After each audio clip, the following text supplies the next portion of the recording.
Pinaagi sa gahom sa Espiritu Santo, ang pari makahimo sa pagkonsagrar o pagpanalangin sa pan ug bino nga nagdala sa lawas ug dugo ni Kristo kanato diha.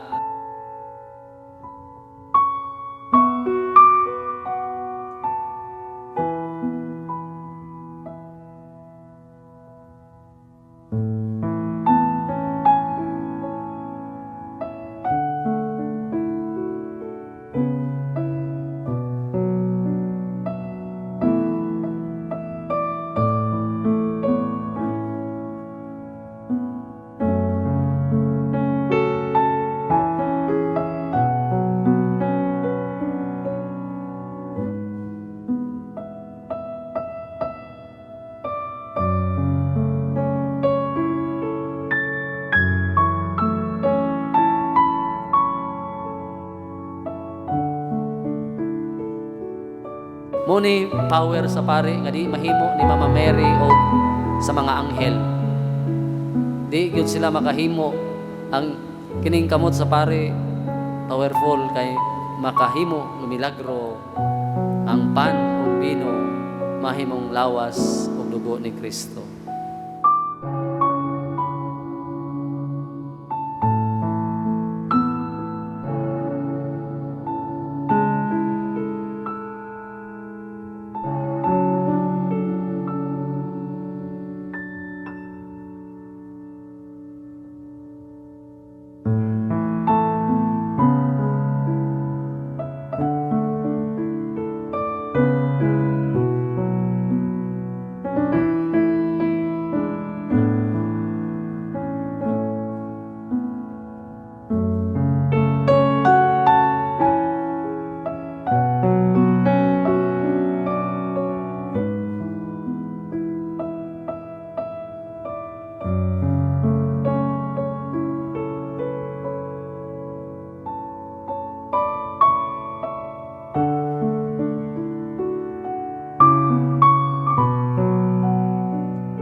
Giuhaw ako.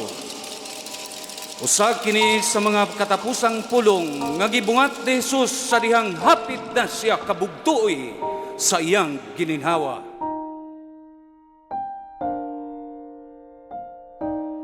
Tabangi kami nga makakita sa dako kayo nimong kaluoy.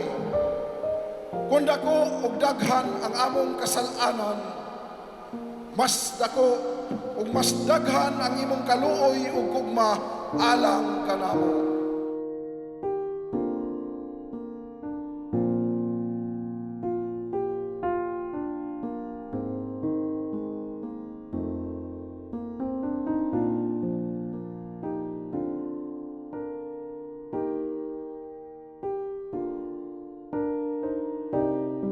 Mga igsoon, ang maong kauhaw ni Jesus dili matagbaw sa ordinaryong tubig lamang. Ang tubig gabugtong makatagbaw niini mao lamang ang atong gugma ngadto kaniya nga papadayag nato diha sa paghigugma sa atong isig katawo.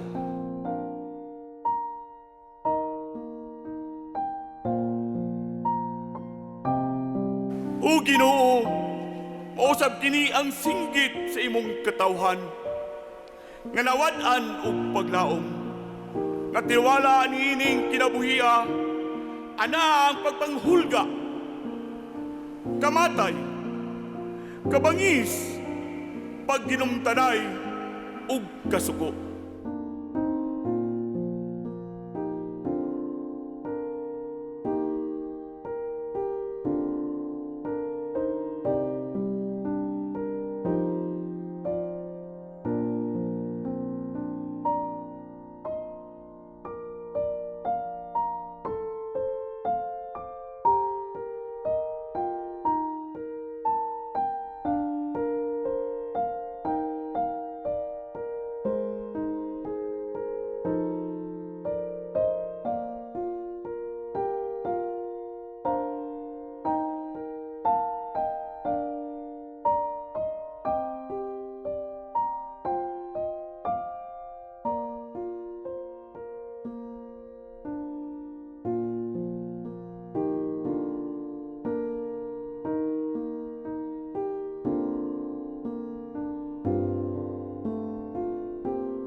Mga igsoon, gamito nato kining panahon sa Pasko sa pagkabanhaw, sa pagbag-o sa atong panaad ngadto sa Dios, sa pagpalawom sa atong pagtuo, nga ang atong pagtuo mulatas.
Langit nung Amahan, sa among pagsaulog sa Pasko sa pagkabanhaw sa imong anak, nining Domingo sa pagkabanhaw, among gipangayo ang grasya sa pagpaminaw sa imong pulong ug pagtuman niini.